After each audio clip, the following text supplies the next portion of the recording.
Paz do Senhor, queridos. Graça e paz. Paz de Deus. Uma vez eu fui num evento que alguém falou assim, paz do Senhor aos irmãos e boa noite aos outros. Eu me achei tão ofensivo. Não gostei não, assim, do que o cara fez. Né? Amém? Vocês estão bem, né?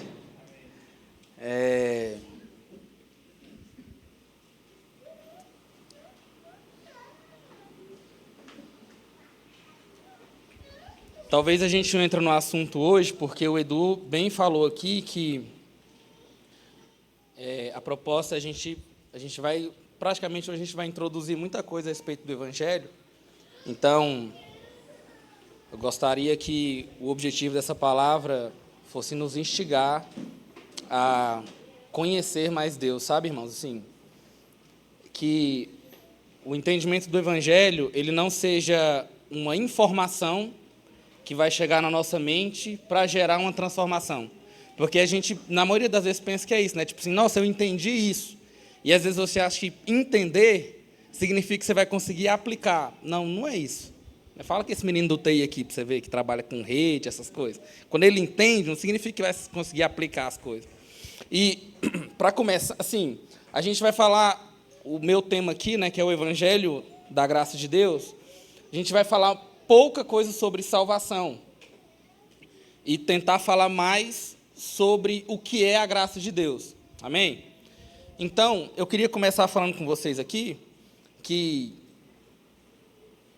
sinceramente, enquanto eu preparava essa palavra, assim, várias vezes eu parei e fiquei olhando e pensando assim, cara, eu deixo isso do jeito que está ou eu coloco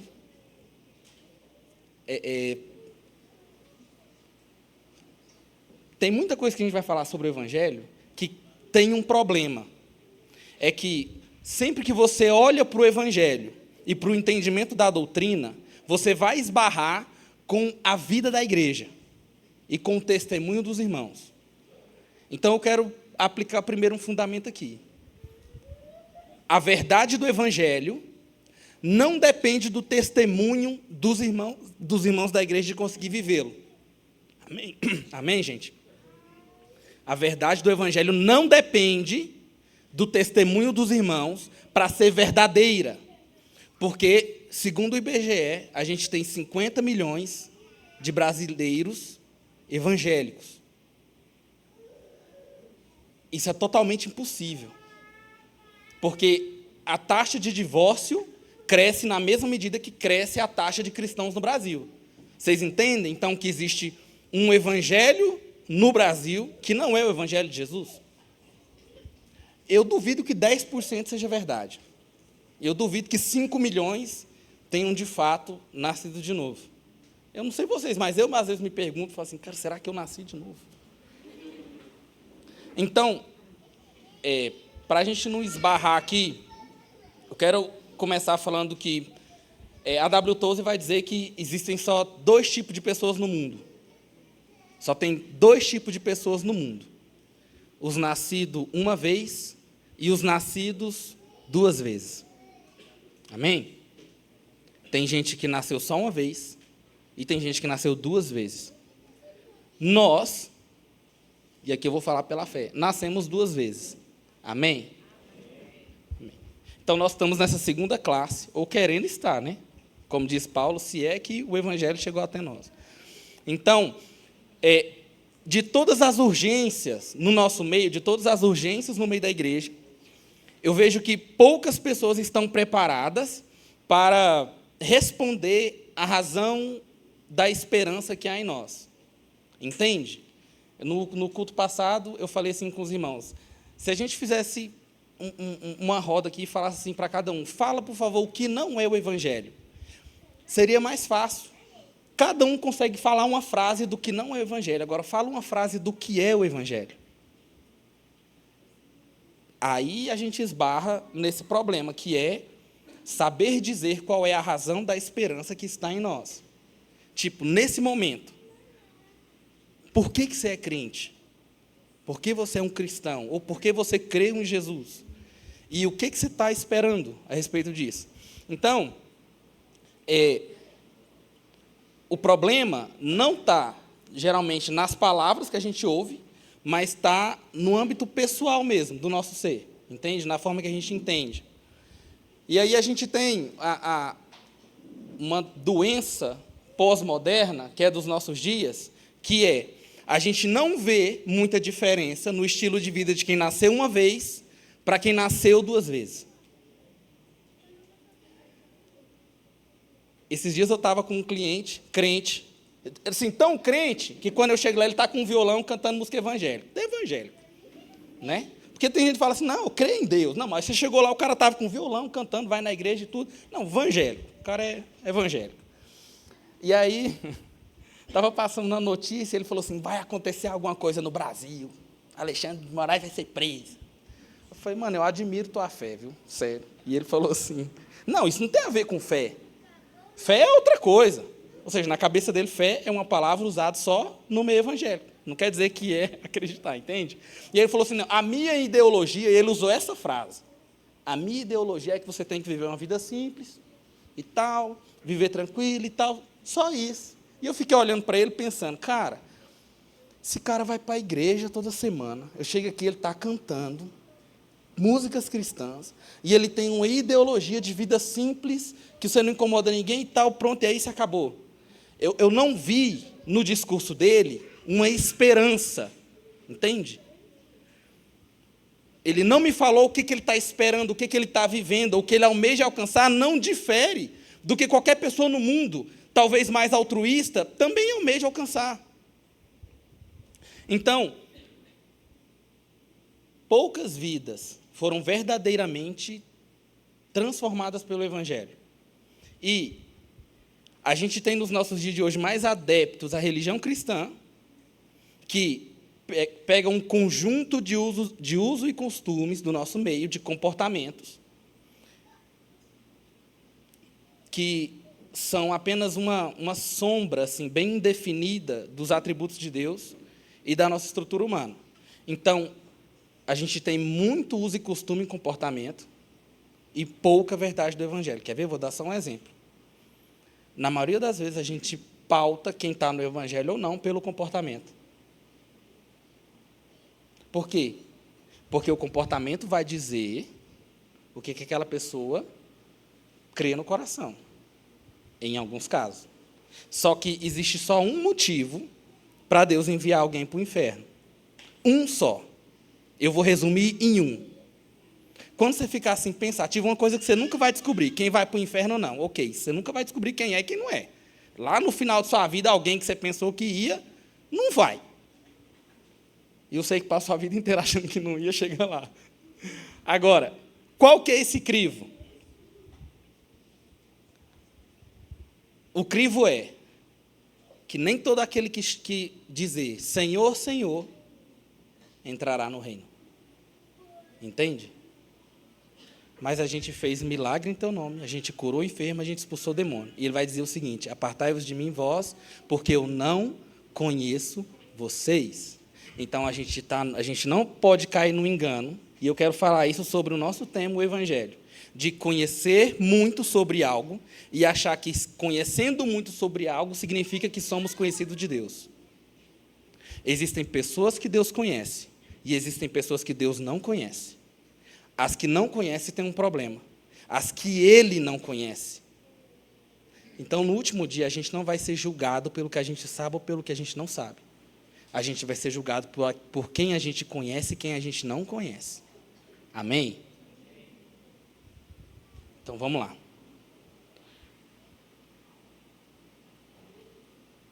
Eu ainda vou continuar aqui. Então, eu acredito que tem 3 tipos de pessoas no meio da igreja hoje. Pessoas que creem no Senhor de qualquer jeito. Gente que não sente o peso do próprio pecado e consegue viver de forma bem tranquila, sem se incomodar com santidade. Ele está ali. O outro é aquele que vive na obediência mínima. No fundo, mas bem sim, ele entende que ele foi salvo pela graça, mas lá no fundo ele sabe que ele é bom. Sabe por quê? Porque o mundo está ruim demais. E aí, você ouve história de pastor que está abusando de gente e fala aí, ó, eu não faço isso aí, entendeu? Pô, não estou tão ruim assim. Então, ele anda na obediência mínima, entendendo que é um crente quente. Porque o quente, ele se acha quente porque ele é morno e olha para o frio. O problema do morno é esse, ele não se compara com quem é quente, se compara com quem é frio. Aí tem essa classe. E a última classe é alguém que vive inconformado, entendendo que parece não ter alcançado o que os discípulos alcançaram em Jesus, mas gostaria muito de encontrar essa coisa que está faltando, no que diz respeito à própria vida, no Evangelho.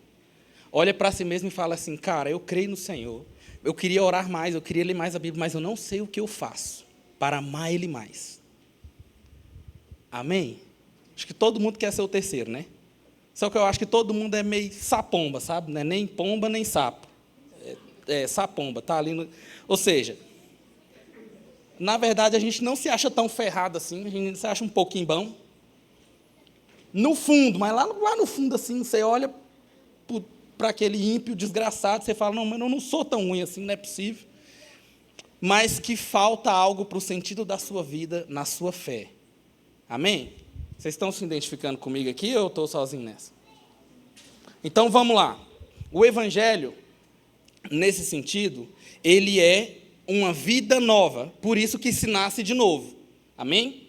Então, para a gente, a única solução que lida com o dilema de Adão, com o que Adão criou, é o Evangelho.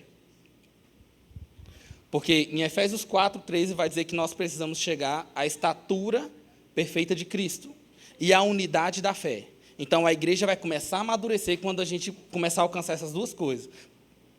Maturidade, estatura de Jesus, se parecer mais com Jesus e estar mais unidos no Senhor, menos divisão na igreja. Então, vamos lá, a vida no Evangelho, a vida que é centrada no Evangelho, ela é progressiva, ela caminha devagar, ela é um processo.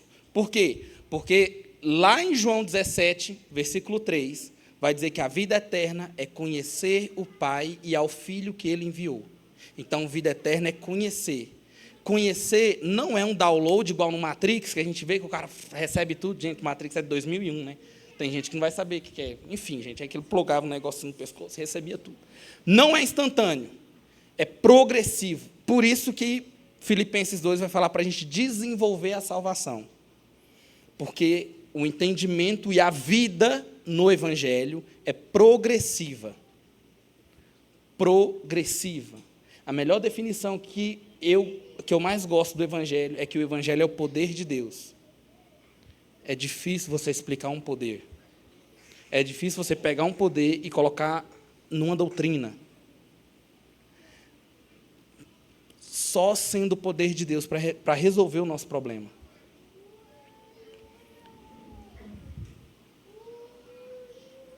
Então, o Evangelho da graça de Deus, eu gostaria de começar aqui, a gente vai olhar para o início, mas eu gostaria de trazer um texto aqui primeiro.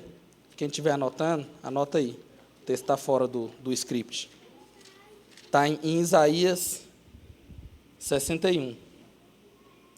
O Espírito do Senhor Deus está sobre mim, palavras de Jesus, porque o Senhor me ungiu para pregar boas novas aos oprimidos. Enviou-me a restaurar os de coração abatido e a proclamar liberdade aos cativos e pôr os presos em liberdade. A proclamar o ano aceitável do Senhor e o dia da vingança do nosso Deus. A consolar todos os tristes. Isaías 61, versículo 1 e 2. O ano aceitável do Senhor. O Evangelho da graça de Deus, ele é o Evangelho que traz a boa notícia. Amém? Será que na maioria das vezes a gente fala do Evangelho como uma boa notícia ou como uma má notícia? Será que a gente está tão viciado em impor o peso de alguém ir para o inferno que a gente esquece de que existe uma boa notícia para ser anunciada? A referência do ano aceitável aqui, para quem está caminhando pela Bíblia aí, alguns livros atrás, vai falar do ano do jubileu, que é o ano do perdão das dívidas, 7 anos vezes 7. Tudo era perdoado, tudo era quitado. Então, Jesus veio para quitar tudo que nós tínhamos de problema com Deus na herança de Adão. A palavra graça, ela tem, na maioria das vezes, ela se alterna em 3 definições na palavra. Ela vai ser graça mesmo, vai ver a palavra graça lá, vai ver a palavra bondade e vai ver a palavra misericórdia. Amém? E aí, o tradutor que transcreve ali, né, as traduções, eles discutem para usar qual o melhor termo que se encaixa ali naquela palavra. Entendeu? Qual é a primeira vez que essa palavra graça aparece na Bíblia? Ainda em Gênesis. Alguém lembra? Valendo um sonho de valsa que eu não vou pagar. Alguém falou. Noé? Certa resposta. Cara, a maioria das vezes ninguém acerta as perguntas, já percebeu? Nossa, muito bom. Gênesis 6. E aí tem um texto ali, eu falei, eu vou trazer um sonho de valsa depois. E aí tem um texto ali que assim, a gente passa por ele, e na verdade a gente não entende ele, na verdade. Deus está ali indignado em Gênesis 6 e fala que vai matar todo mundo e que o coração dele está triste, se arrependeu de fazer o homem. Aí o texto diz que Noé achou graça aos olhos do Senhor.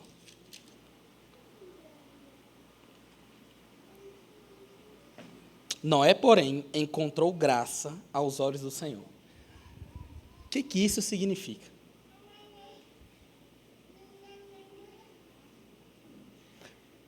O que é essa graça aqui? O que é achar graça aos olhos de alguém, ou ter graça, ou receber graça? Ou seja, achar graças aos olhos de alguém, ou alguém achar graça em seus olhos? Assim, parece difícil, estranho, assim, o jeito até porque é uma linguagem meio antiga, né? Mas Moisés também, quando vai ali falar com Deus, ele fala assim, Senhor, se eu achei graça em teus olhos. E aí, em outro momento, ele vai dizer, se o Senhor achou graça nos meus olhos. Aí você fica assim, cara, que linguagem é essa, né? Eu vou começar, antes de chegar na graça, eu vou trazer as 2 definições que alternam nas traduções. A primeira é misericórdia.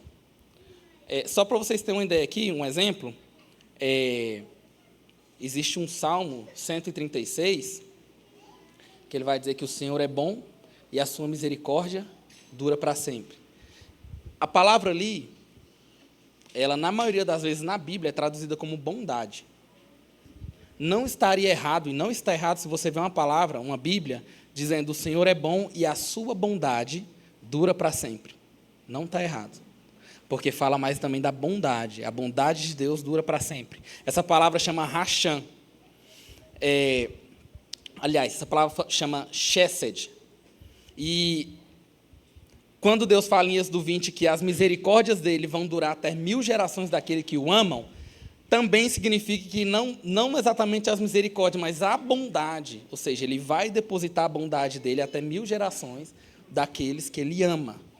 Amém? A misericórdia, que é a palavra Racham no hebraico, ela está mais ligada ao mover o íntimo. Ou seja, você vê alguém numa condição, independente de qual seja a condição de miséria, de pena mesmo, de dó, e aí o seu íntimo se move. Misericórdia tem mais a ver com compaixão. Sabe quando Jesus vê a multidão como um povo que não tem pastor, a Bíblia diz que ele sente compaixão, e aquilo ali significa que o íntimo dele se mexe, o ventre se compadece. Então, a compaixão ela tende a mexer com a gente, a bondade não. O que é uma pessoa bondosa? Eu posso simplesmente ver alguém passar uma necessidade e ajudar essa pessoa, e ir embora e seguir meu caminho. Eu fiz um ato de bondade, mas eu não incluí o meu coração nas misérias do outro. Essa é a diferença da bondade e da misericórdia. você não necessariamente precisa se envolver para usar de bondade. Mas o misericordioso, o bem-aventurado misericordioso, é aquele que não consegue ver alguém chorando e passar direto. O coração dele se mexe, ele treme. Amém? Ok.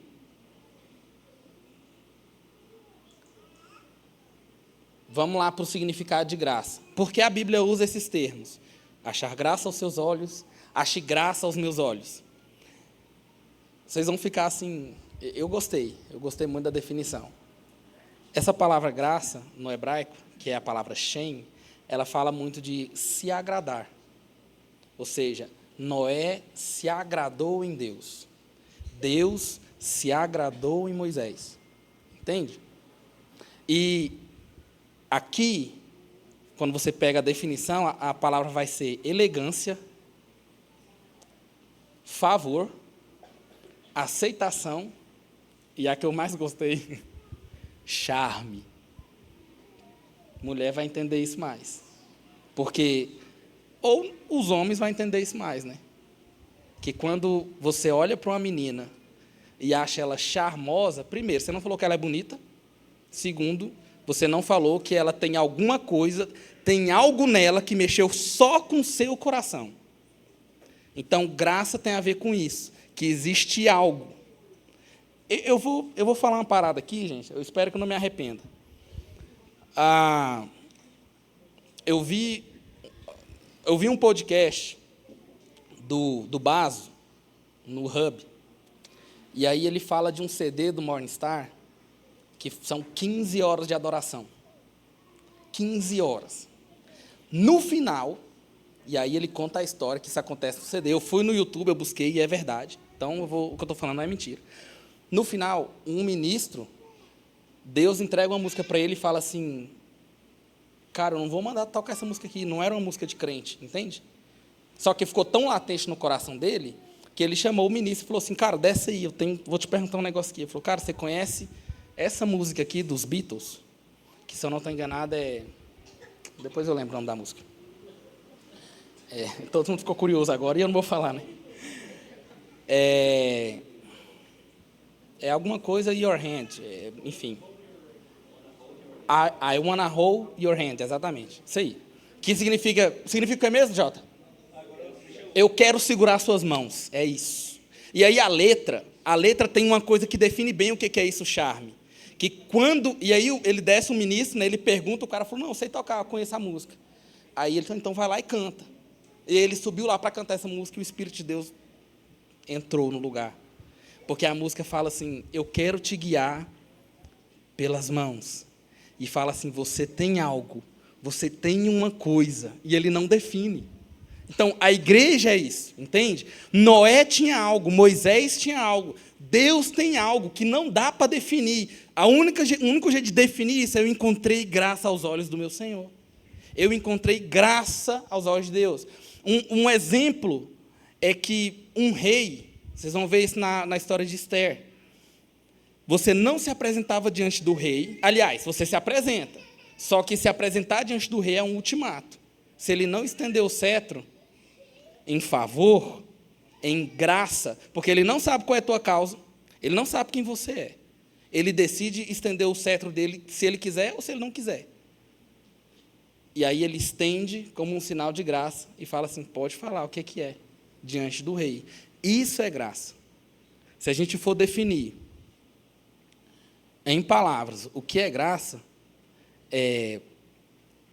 graça não depende da condição, é uma livre e espontânea ação de se agradar de alguém ou de algo. Graça é uma ação totalmente unilateral, sem qualquer meritocracia de quem a recebe. Graça é o fruto da majestosa ideia de Deus a respeito do Evangelho. Porque o Evangelho é mais ou menos assim, ó. Eu amei aqui esse cara. Não amei ela, não. Isso aqui eu amei. Eu amei aquilo ali. Aquilo ali eu não amei. Isso é graça. Eu não sei quem você é. Eu não sei o que você fez. Eu não sei o que você fez de certo, nem o que você fez de errado. Eu decidi te amar. Eu decidi encontrar algo em você. E acabou. É complicado? É. Mas é mais ou menos por aí. Um dos textos que explica mais ou menos isso está em Efésios, capítulo 1, versículos 5 e 6. Presta bem atenção nesse texto. Ele nos predestinou para si mesmo, segundo a boa determinação da sua vontade. Qual é o critério da eleição de Deus? A boa determinação da vontade dele. Algumas versões vão dizer o beneplácito da sua vontade. Eu nem sei o que essa palavra significa, mas parece ser algo bem, sabe, bem legal, assim, bem massa. Beneplácito, mano. Então, para filhos adotivos por meio de Jesus Cristo, para o louvor da glória da sua graça. Talvez a gente não entenda, mas Deus entende. O que é o louvor da glória da sua graça, que Ele nos deu gratuitamente no amado. Então, a vontade de Deus é o único agente da salvação do homem. Amém? Imagina você no seguinte episódio. Quem for num velório, daqui, nos próximos dias, pode fazer o teste. Chega diante do defunto e fala assim, é o seguinte, eu te ressuscito se você me servir. Esse cara não vai te responder, ele está morto. Entende? Usa aí teu livre-arbítrio aí e levanta.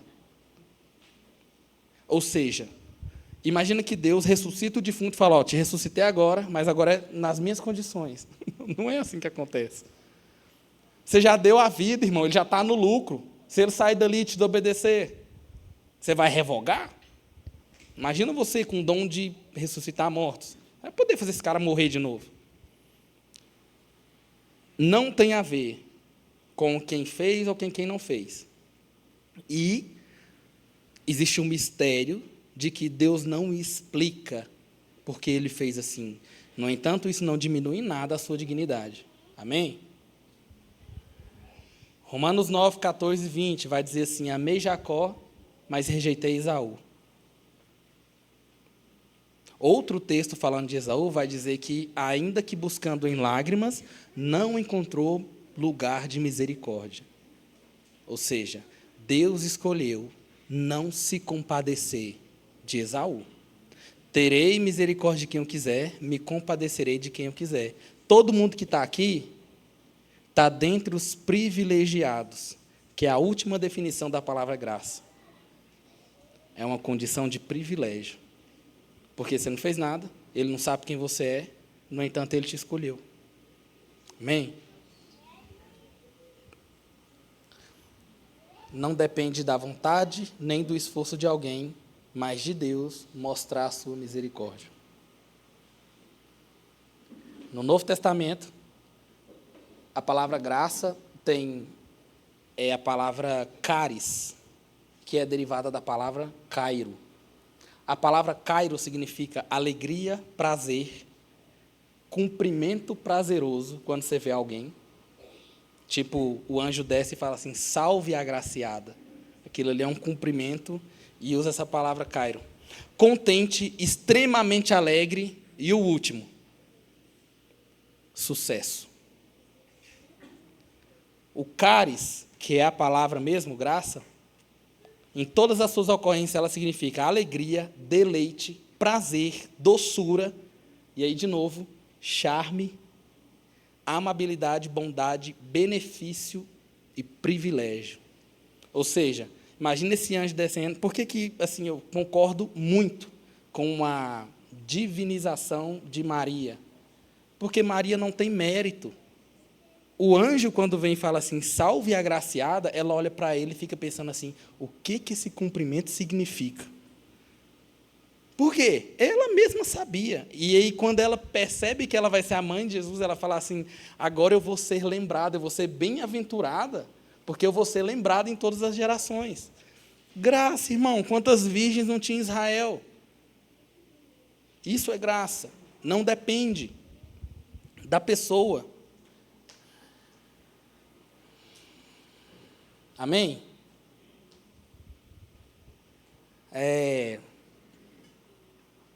E aí, o que é recebido de graça não pode ser compensado. A única resposta à graça de Deus e ao Evangelho da graça é gratidão e aceitação. Vou repetir, não existe formas de recompensar Deus pela sua graça. Sempre que... Gente, olha só, vou dar um exemplo aqui.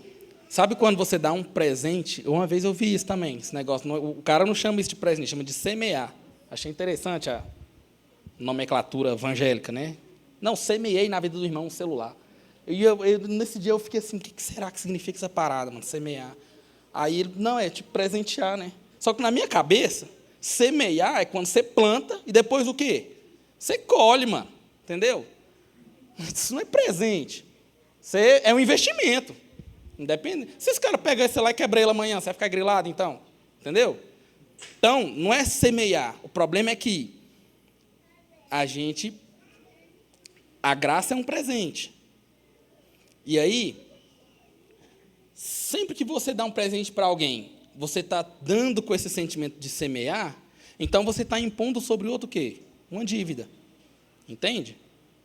Ou sempre que você recebe um presente, você tem um sentimento de dívida com aquela pessoa, aí isso significa que você não sabe nem receber e muito menos dar, porque a Bíblia fala de graça receber e de graça dai. Sabe por que muitas vezes a gente vive com um sentimento constante de que eu estou culpado com Deus, Deus não está bem comigo, eu não consigo orar, eu não consigo ler a Bíblia, parece que eu estou começando do zero todo dia? É porque você não entendeu que você recebeu um presente impagável. E o seu estilo de vida está tentando pagar, nem que for pelo menos 1 ml do sangue de Jesus, para ver se Deus te aceita. Então, não aceitar. A não aceitação da graça de Deus te coloca no inferno nessa vida. Você não vai precisar ser castigado no inferno, você já é castigado aqui. Porque você nunca vai conseguir compensar o sacrifício, ainda que você viva a sua vida em santidade, entregue seu corpo para ser queimado. O sangue de Jesus é impagável. Não tem nada que você consegue fazer para compensar a graça de Deus, de ter escolhido você e ter colocado Ele, incluído Ele no seu amor. A única resposta que você pode dar é se deleitar no amor dEle. É responder ao amor dEle usufruindo do presente. Entende? Não tem como você receber um presente, cara, é muito caro. Um anel, não vou pôr no dedo. Aí você fica olhando para ele. O que você vai fazer? Você ganhou, irmão. Usa, desfruta. É um presente.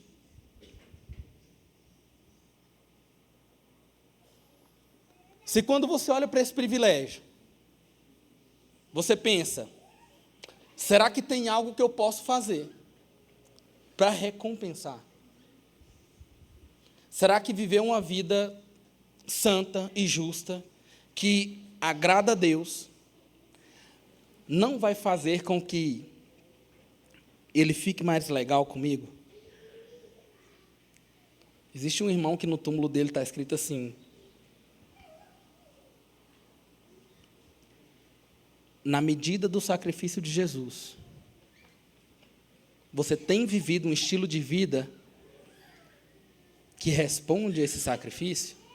A resposta é não. Ninguém nunca vai conseguir viver. Entende? Porque Deus morreu na cruz. Então, o que eu faço? Desfruto com o coração grato.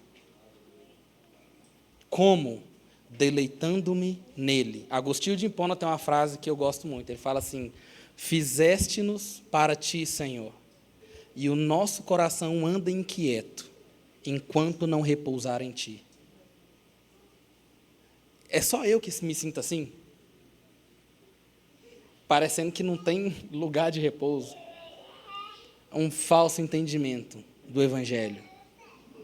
Porque a salvação é o meio pelo qual Deus nos dá novamente o direito de nos tornar aquilo para o qual nós fomos criados. Amém?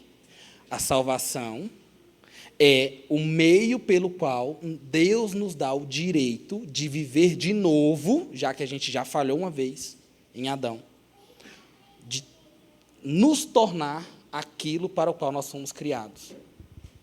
Então, se a revelação da graça de Deus entrar na sua vida e você aplicar ela numa área só, vamos dizer que você sai desse contexto e fala assim, cara, Deus, então é assim.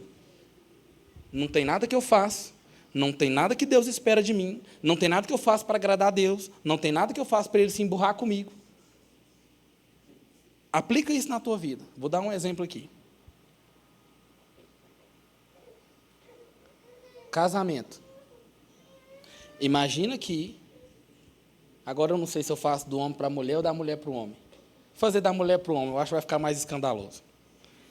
Imagina que a mulher, isso serve num contexto também de quem é solteiro. Só imagina ela chegando em você e falando isso. Eu te amo. Não há nada que você faça para mudar isso em mim. Meu coração está totalmente entregue a ti. As chamas do meu amor nunca se apagarão, pois desde o dia que te conheci, resolvi te dar o meu coração. A minha pergunta é, eu chego a arrupiar, senão eu ia chegar em mim e falar isso para mim hoje. Você acha que eu vou olhar para ela e falar assim, então beleza, carta branca, vou ficar com a mulher que eu quiser na rua, chegar aqui, não vou fazer nada, vou sentar aí, vou ficar aí, não vou te ajudar em nada, não me pede nada, e eu vou desfrutar de tudo que você é e vou viver para mim mesmo. Faz sentido? Fala sério. Eu vou perguntar para você que se alguém que o teu coração ama chega em você com essa declaração, faz sentido essa resposta? Então, por que a gente acha que se falar para alguém que Deus não espera nada dele, porque ele já recebeu todo o amor de Deus, vai fazer ele se entregar ao pecado? Está errado, mano. A gente olha para o comportamento das pessoas e deturpa a doutrina. Não, mas peraí, não, esse negócio não está certo. Quer dizer que eu não tenho que me santificar? Receber a graça de Deus. Gente, graça só é vivida quando você não vive para você mesmo. Entende? Esse é o parâmetro. Por isso que o evangelho é nega-se a si mesmo. Só existe um jeito de viver a graça. Quando você não olha para você. Quando você olha para o doador. Eu não sei vocês, mas no tempo da minha solteirice, se uma mulher chegasse e me falasse aqui para mim, meu amigo, eu ia derreter igual um sabão na frente de uma vela.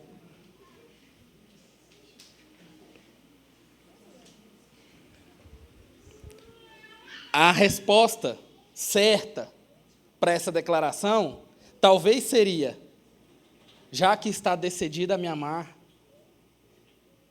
e eu não sei se eu consigo fazer a mesma promessa, usarei toda a força do meu coração para honrar-te e vou me deleitar no seu amor.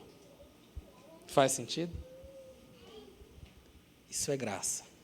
Você não pode recompensar, você não pode mudar o coração do outro, você não pode mudar a mente do outro, mas você pode tomar uma decisão em relação ao que você recebeu. Então, se recebemos tão grande salvação da parte do nosso Deus, a única coisa que Ele espera de nós é: deleita-te no meu filho. Bebe das águas tranquilas do meu amor.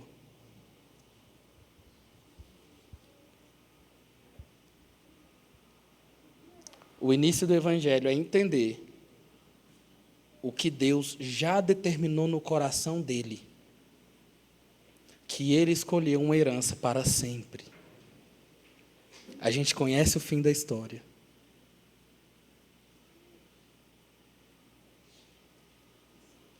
Spurgeon vai dizer que eu creio na doutrina da eleição, porque eu estou bem certo que, se Deus não me tivesse escolhido, eu nunca o teria escolhido. Eu tenho certeza que Ele me escolheu antes de eu nascer, ou, caso contrário, Ele nunca teria me escolhido depois. Ele deve ter me eleito por razões desconhecidas por mim, porque eu nunca pude encontrar qualquer razão em mim mesmo pela qual Ele devesse me olhar com tão especial amor.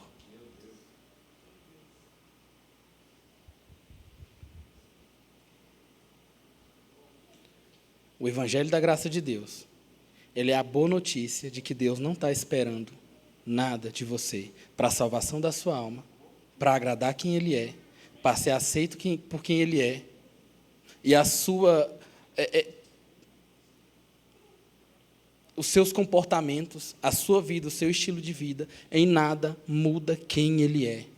Porque o coração dele já está decidido em amar um povo. Porque é só na obra de Jesus, quando ele diz assim, tu és o meu filho amado, em quem repousa o meu prazer, em quem me comprazo. Deus Pai descansa no Filho. Deus Pai repousa em Jesus e na sua obra. E é por isso que Ele pode repousar em nós. Porque Ele olha para Jesus, existe um meio do caminho aí. Ele repousa no Filho. E aí Ele se deleita em nós. E aí o Filho se deleita em nós. E repousa no Pai.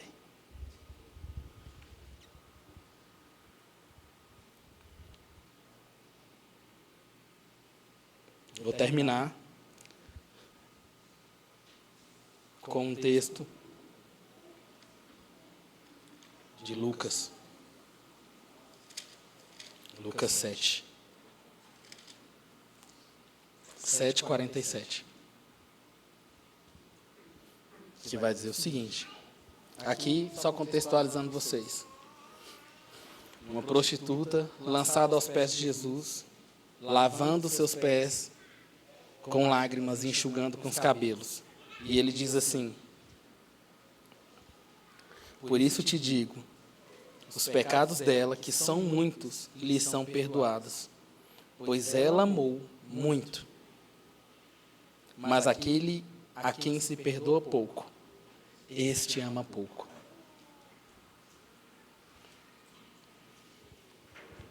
O problema é a gente não conhecer a gente não conhece a dimensão do presente. Porque a gente não conhece a profundeza do nosso pecado e da nossa insignificância. No entanto, não é olhando para nós que a gente vai valorizar a graça. É conhecendo profundamente quem Ele é, para ver o tamanho do seu presente. Quando você conhece quem é Jesus para Deus, você vai entender o que é o pai escolher se separar de seu filho. E aí você vai dizer que não existe nenhum estilo de vida digno de ser vivido que pague uma gota do sangue do Filho de Deus. A única coisa que dá para fazer é se alegrar, é se deleitar, é se derramar em quem Ele é. Se você não tem conseguido orar, se você não tem conseguido ler a Bíblia, tem um problema aí na sua vida. E o problema é, Deus não é o lugar do seu repouso. Ele não é o lugar do seu deleite, porque lhe falta entendimento da graça de quem Ele é. Ele falta entendimento do presente, que é a presença dEle, entregue a nós para desfruto infinito. E esse é o problema. Você já parou para pensar assim, Senhor, por que eu não te quero? Se tudo isso está diante de mim, por que essa graça parece ainda não ter me alcançado?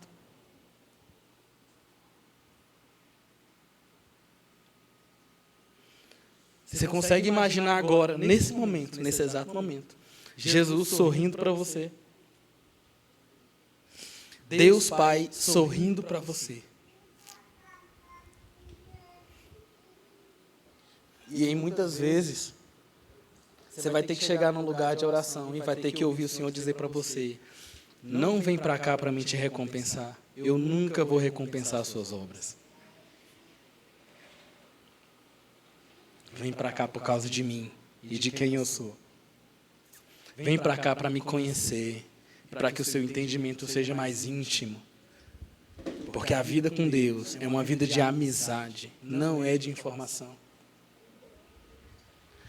Não é de conhecimento. O que nos afasta dele é o nosso entendimento errado de quem Ele é. O nosso pai terreno, na maioria das vezes, ele não consegue representar a paternidade de Deus. E aí a gente cresce, alguém como eu, se virando no mundo. Tudo. Se alguém se identifica com a minha vida, tudo que você tem vem do esforço, vem do suor, vem porque você é batalhador, vem porque você corre, porque você... Aí no dia que você recebe um presente, você fala assim, como assim? Eu não trabalhei por isso. Tem gente aqui que Deus vai escandalizar através do presente. Para olhar para você e dizer assim, não tem como você me dar de volta. Eu vou te presentear e eu vou dar mais. E mais. Até você desistir de merecer. Problema, por que a gente passa dias sem orar? É porque eu quero chegar diante de Deus e merecer a presença. Meu filho chora, a mãe dele levanta correndo de madrugada. Ele merece a presença? É ela que corre desesperadamente atrás da presença dele. Consciência de filho é a de que só vê o reino de Deus quem age como uma criança. Porque uma criança não precisa trabalhar para ganhar alguma coisa do seu pai. Quem tem algum filho grande aqui, me fala se isso acontece de vez em quando. Seu filho está deitado na cama e aí ele fala assim para você, não, pai, vamos só mais uma vez lá na despensa para me ver que tem leite mesmo para amanhã. Senão eu não vou dormir, não. Isso não acontece. O filho nem sabe de onde que vem o dinheiro, muito menos sabe da vida do pai. Mas está lá. Graça. Graça mais do que um favor imerecido. Porque isso também pode se encaixar na misericórdia. Graça é receber o melhor presente. Receber o melhor presente, sendo merecedor do pior castigo. Amém? Receber o melhor presente, sendo merecedor do pior castigo. Senhor, um dia você vai ter coragem de fazer essa oração. Senhor, eu vou viver uma vida santa diante de Ti, vou orar todo dia, vou ler a Bíblia todo dia, mas se o Senhor me mandar para o inferno, o Senhor ainda está fazendo uma obra de justiça. Porque eu nunca mereci. E as minhas obras aqui, e a minha vida e meu serviço ao Senhor, não valem um vintém diante do sacrifício de um Deus que morreu. Isso é graça. É impagável. Incompensável.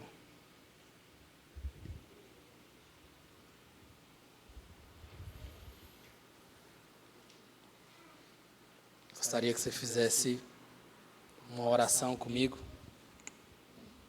Eu quero encerrar aqui.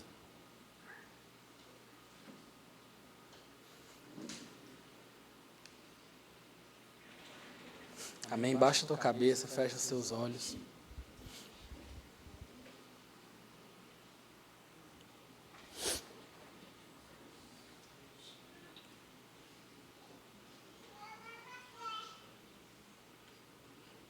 Pai Santo, eu oro para que o Senhor remova de nós esse sentimento de que o Senhor vai embora a qualquer momento.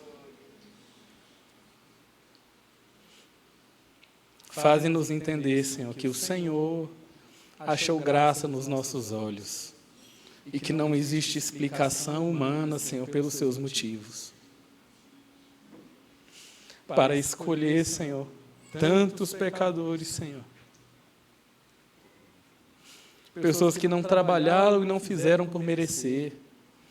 São tantas histórias diferentes, ó Deus.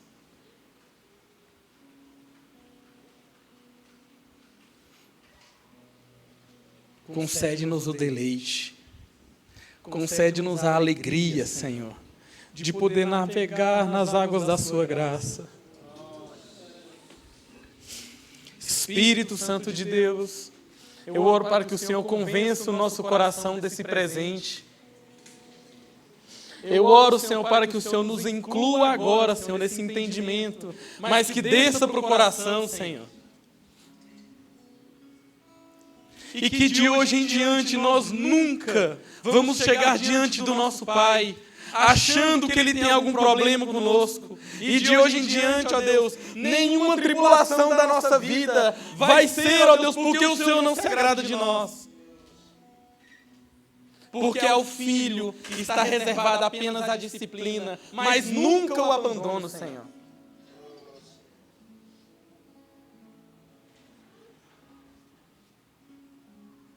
Dai-nos entendimento da Tua promessa, Jesus, de que o Senhor estaria conosco até a consumação dos séculos. Passeia no nosso meio ministrando o Seu amor. Passeia no nosso meio gerando a alegria da salvação. Passeia no nosso meio, Senhor. Dá-nos um batismo de alegria, Senhor. Dá-nos um batismo de alegria, Senhor.